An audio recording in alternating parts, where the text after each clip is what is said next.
The wind howled across the runway at Memphis International Airport, rattling cargo containers and sending a fine mist of rain into the air. It was just past 1 a.m., the hour when most of the world sleeps, but for FedEx pilots, the night had only just begun.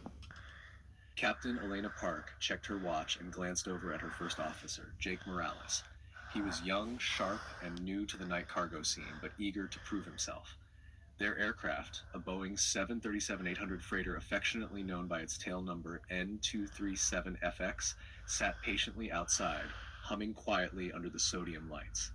To Elena, it wasn't just another plane, it was a trusted partner. She called it Echo Mike.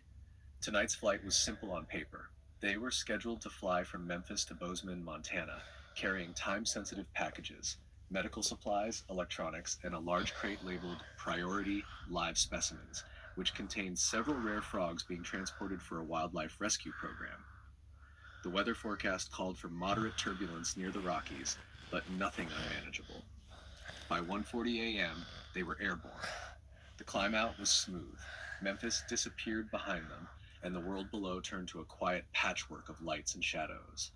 A few hours into the flight, as they crossed into Montana airspace, a warning light blinked. Engine pressure, right side. Elena sat forward. Jake, monitor engine 2. I think we've got a problem. Within seconds, the right engine's performance began to deteriorate. Jake started running through the checklist while Elena contacted air traffic control. A deep vibration pulsed through the cabin. We're shutting down engine 2, she said calmly, flipping the appropriate switches. The 737 began to yaw slightly to the right before Elena corrected it. Bozeman was still over 100 miles away, and now they were down to one engine, carrying live animals and critical medical cargo. The stakes were higher than either of them expected. Nearest alternate? Elena asked. Jake tapped at the tablet. Missoula, but it's in the middle of a snow belt.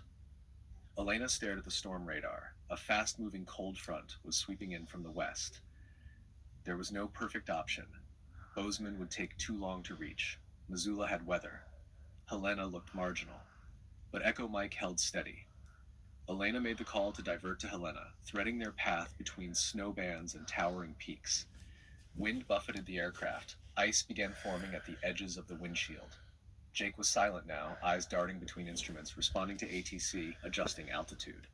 They were flying just above minimum safe terrain altitude for that corridor. Every decision had to be precise. As they began their descent into Helena, the tower reported gusting crosswinds and low visibility. The runway was slick with snow. The approach would be manual. Elena nodded and took full control. I've got it, she said. Jake looked over. You sure? Elena Park doesn't let her plane down, she replied with a half smile. The descent was rough. Turbulence knocked the aircraft side to side. Warnings buzzed in the cockpit.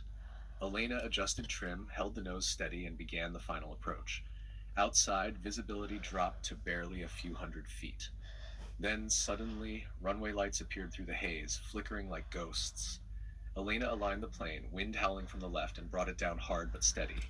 The brakes hissed, the plane rumbled, and snow kicked up in great white clouds. They came to a stop with just 600 feet of runway left. Silence.